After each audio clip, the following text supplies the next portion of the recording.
Charging patients can be accomplished in a couple of ways. First is from the billing ledger window.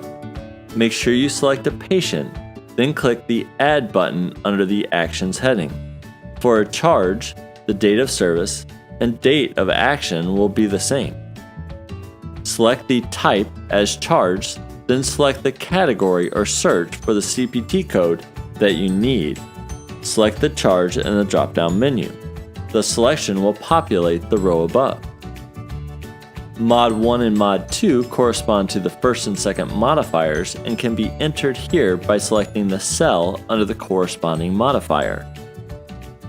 Diagnosis codes can be assigned in the next column by selecting the cell and entering the appropriate diagnosis code. A note about diagnosis codes. The system uses a smart check to initially assign a diagnosis code. It first looks to see if this patient has been charged the selected CPT code before. If it has been selected in the past, it will assign diagnosis codes based on the previous CPT charge automatically. If the patient has not previously been charged that CPT code before, it will look to the last CPT code that was used and use those diagnosis codes automatically. If it does not find any codes, it will look to see if diagnosis codes were assigned during an exam today. If none of these are found, manually inputting diagnosis codes will be necessary. Next, you will need to assign a provider and a POS or place of service. Similar to the diagnosis codes, it looks to assign those based on previous charges. The place of service is a code, generally 11 if used in a clinic setting, assigned by CMS. Finally, you can assign a referring doctor and service facility if that is different from the provider.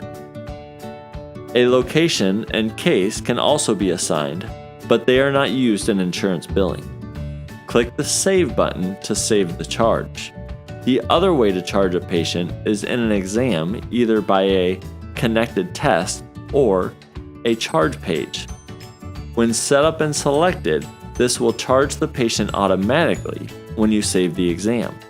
The default diagnosis, place of service, and provider identified above will be applied to the charge. We've set up charges for our billing in the system, and in the next video, we'll generate and send the claim to the clearinghouse. Thank you again for joining us for another training module with ChiroPracticePro.com.